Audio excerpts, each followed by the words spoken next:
this is where we should start feeling at home. Part of our daily perception of reality is that this disappears from our world. When you go to the toilet, shit disappears. You flush it, of course, rationally, you know it's there in canalization and so on. But at a certain level of your most elementary experience, it disappears from your world.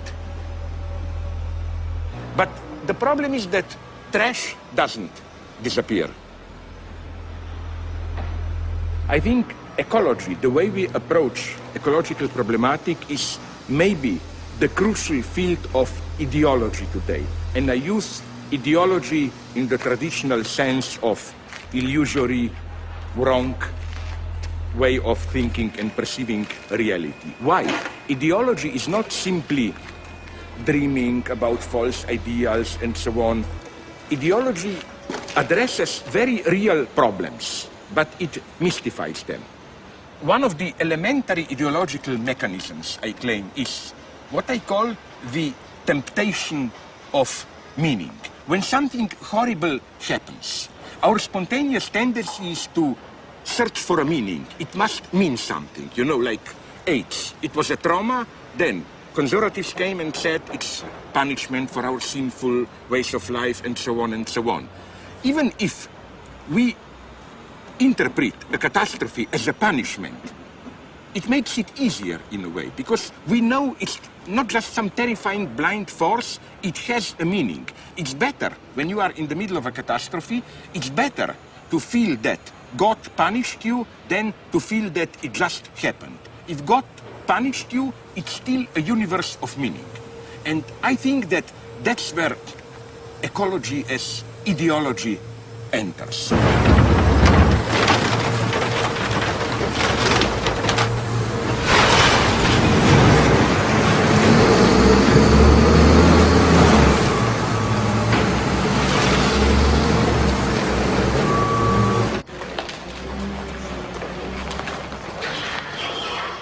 It's really the implicit premise of ecology that the existing world is the best possible world, in the sense of it's a balanced world which is disturbed through human hubris.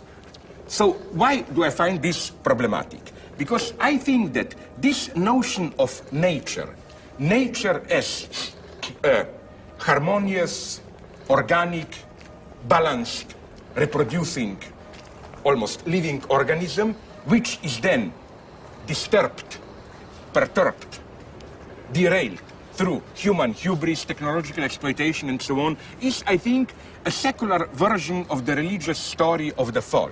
And the answer should be not that there is no fall, that we are part of nature, but on the contrary, that there is no nature. Nature is not a balanced totality which then we humans disturb. Nature is a big series of unimaginable catastrophes. We profit from them. What is our main source of energy today? Oil. What are we aware what is oil? Oil reserves beneath the earth are material remainders of an unimaginable catastrophe. Are we aware? Because we all know that oil is composed of the remainders of animal life, plants, and so on and so on. Can you imagine what kind of unthinkable catastrophe had to occur on Earth? So that's good to remember.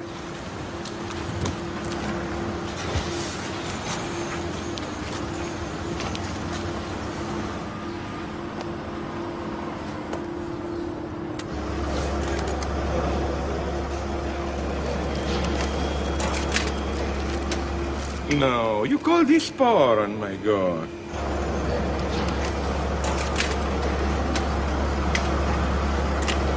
You can have a half of a hamburger, or rather some cheese sandwich, then you can have a muffin and some juice.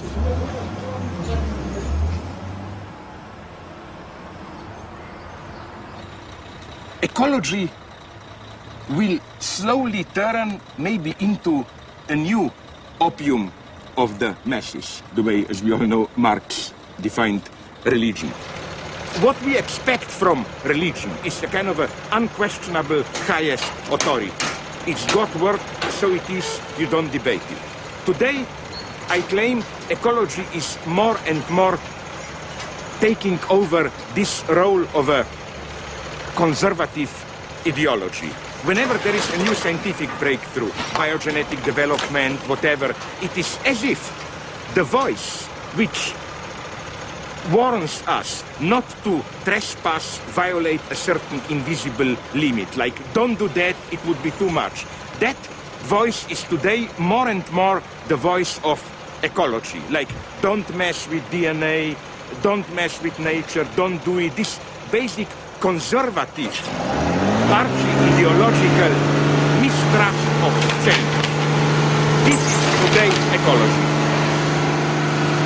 Another myth which is popular about ecology, namely spontaneous ideological myth, is the idea that we, Western people, in our artificial technological environment, are alienated from immediate natural environs. That we should not forget that we humans are part of the living earth.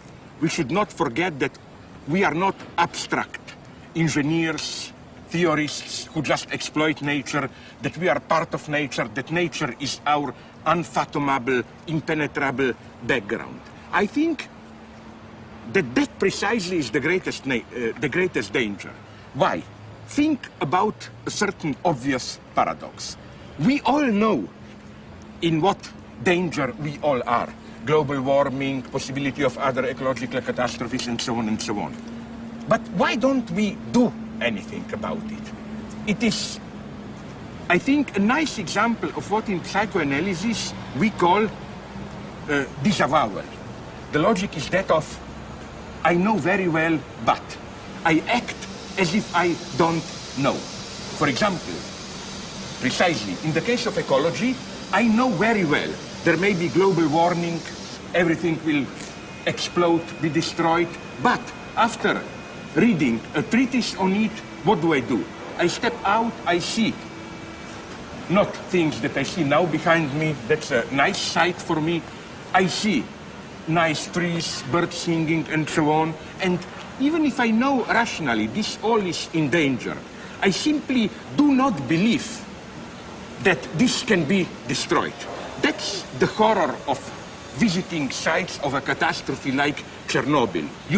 In a way, we are not evolutionary, we are not wired to even imagine something like that. It's in a way unimaginable. So I think that what we should do to confront properly the threat of ecological catastrophe is not all this new age stuff to break out of this technological manipulative mold and to found our roots in nature, but on the contrary, to cut off even more these roots in nature.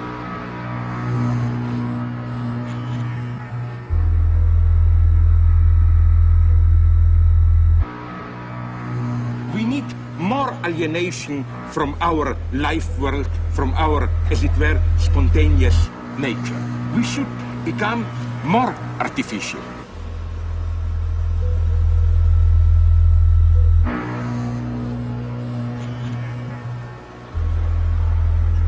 We should develop, I think, a much more terrifying new abstract materialism, a kind of a mathematical universe where there is nothing, there are just formulas, technical forms, and so on. And the difficult thing is to find poetry, spirituality in this dimension, to recreate, if not beauty, then aesthetic dimension in things like this, in trash itself. That's the true love of the world.